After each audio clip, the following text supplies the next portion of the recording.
Is it possible that a physical magazine, in an era where everything is digital, fast, and nearly devoid of paper, could suddenly turn into a rare item simply because one name appears on its cover? And if that truly happens, is the world witnessing a phenomenon far greater than mere idle popularity? That question no longer sounds exaggerated, nor merely like media hype, because reality is showing something even more surprising. The presence of Jungkook on the May issue cover of Rolling Stone has triggered such a massive wave of demand that the magazine sold out within hours across various regions, including Japan and Brazil. Two markets known for having different consumer characteristics yet equally strong ties to global pop culture. What is actually happening behind this phenomenon? Is this merely the result of fan loyalty? Or is there another unseen force that has been gradually reshaping how the world perceives an artist's influence? When the first reports surfaced from fanbase accounts such as Arabic JK1, many assumed it was just a typical short-lived reaction that often follows releases involving major artists. However, as more evidence continues to emerge, it becomes increasingly difficult to dismiss this as an ordinary occurrence. The sold-out stock did not happen in just one area, but across multiple official distribution points that differ geographically, culturally, and economically. This is not just a local trend. This is a global pattern. For decades, Rolling Stone has been recognized as one of the most influential publications in the music and pop culture industry. It is not merely media, but a symbol of legitimacy, a stage that has historically marked an artist's arrival at a certain level of international recognition. When a musician appears on its cover, it is not just about visuals or momentary popularity, but about their position within the larger narrative of the global entertainment industry. Therefore, when the issue featuring Jungkook sold out instantly, the question becomes more complex. Is this simply about fans making purchases, or something deeper, such as a shift in the structure of power within the entertainment industry itself? This sold-out phenomenon is not the first for Jungkook. In recent years, nearly every project associated with his name, whether solo albums, merchandise, or collaborative products, has shown a similar pattern: a sharp spike in demand within a short period, followed by scarcity in the market. Even books centered around him available on platforms like Amazon have reportedly experienced the same trend. This creates a narrative that is difficult to ignore. Jungkook is not just an artist with a large fan base, but also a sales machine capable of moving markets in ways rarely seen before. However, behind these numbers and reports lies a sharper and perhaps more provocative question. Does this power come entirely from fans? Or are there other dynamics that give Jungkook's name such extraordinary commercial appeal? In the world of marketing, the term brand power is often used to describe the ability of a name or identity to influence consumer decisions. In Jungkook's case, that brand seems to have surpassed traditional boundaries, entering a realm where personal identity and emotional appeal become the primary drivers of consumer behavior. Reactions on social media further reinforce this narrative. Thousands of comments, reposts, and discussions emerged within a short time, creating a wave of conversation that not only praises but also questions.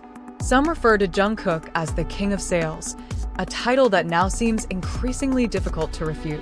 Yet others raise the issue of whether this phenomenon reflects individual power or simply the collective strength of a highly organized fanbase. This question has no simple answer, and that is precisely where its appeal lies. In Japan, a country where the print media industry remains relatively strong compared to many others, the rapid sellout of magazines shows that demand for physical products has not entirely disappeared, provided there is a strong enough trigger. In Brazil, with its different market dynamics, a similar phenomenon occurred, indicating that Jungkook's appeal transcends cultural and geographical boundaries. This is not merely about K-pop music, but about how an individual can become a convergence point for multiple layers of a global audience. Interestingly, this phenomenon also opens a broader discussion about the relevance of print media in the digital era. Many have predicted that physical magazines would continue to lose their place, replaced by faster and more accessible digital platforms. However, this event demonstrates that with the right combination of content, public figure, and momentum, print media still has the potential to create significant impact. In this context, Jungkook is not just the subject of a publication, but also a catalyst reviving interest in a format considered to be fading. On the other hand, there is an emotional element that cannot be ignored. For fans, Owning a magazine issue featuring Jungkook is not just about possessing a product, but about holding a piece of a moment, of history in the making. It is a form of attachment that goes beyond economic logic, entering the realm of identity and personal experience. When something becomes scarce, its value often increases, not only financially but also symbolically. In this case, that scarcity appears not to be the result of a deliberate marketing strategy, but rather a consequence of overwhelming demand. As time goes on, this phenomenon will likely continue to be analyzed, debated, and used as a case study across various fields, from marketing to cultural studies. Jungkook, as an individual, may not directly control every aspect of what is happening, but his influence is clearly felt at every level. He is not only the main vocalist of BTS, but also a global phenomenon that continues to evolve, challenging long-standing assumptions about how popularity and commercial power operate. In the end, the question posed at the beginning remains relevant. Is this simply about an idol, or something greater? The answer may never be entirely simple, but one thing is certain. When a magazine can turn into a rare item within hours simply because of one name, the world can no longer ignore that something extraordinary is taking place. And perhaps that is where the greatest surprise of all truly lies. This phenomenon then evolves into something far more complex than merely sales figures or distribution statistics, because behind every copy that sells out lies a web of psychological, social, and even cultural dynamics that are deeply interconnected. When the name Jungkook appears on the cover of Rolling Stone, what occurs is not just an ordinary economic transaction, but a symbolic event that triggers a chain reaction across multiple layers of global society. Does this mean that we are entering a new era in which an artist's influence is no longer measured solely by music, but by their ability to move collective emotions on an international scale?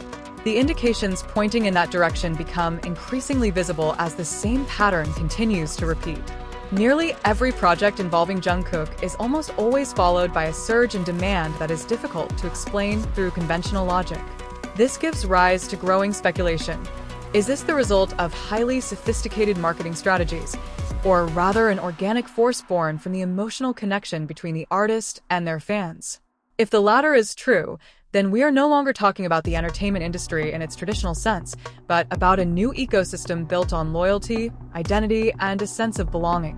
Amid the rapid flow of digitalization, where content can be accessed instantly without geographical limits, the success of a physical product like a magazine in creating scarcity becomes a fascinating anomaly. Yet this is precisely where the paradox lies. When everything becomes easy to obtain, what is difficult to acquire often gains far greater appeal. Jungkook, indirectly, seems to have become a catalyst that revives the value of exclusivity. Is this merely a coincidence, or a form of power that has long been hidden behind the phenomenon of global fandom? The ongoing public reaction adds yet another layer of complexity. On one hand, praise continues to pour in, reinforcing Jungkook's image as an unshakable figure in terms of selling power.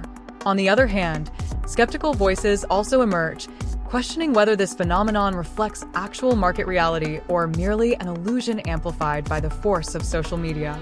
This debate not only enriches the narrative, but also demonstrates that what is happening has moved beyond the boundaries of entertainment and entered a broader realm of discourse. And perhaps this is where the real surprise lies, not merely in a magazine selling out, but in how one name is capable of triggering profound questions about the future direction of the global entertainment industry.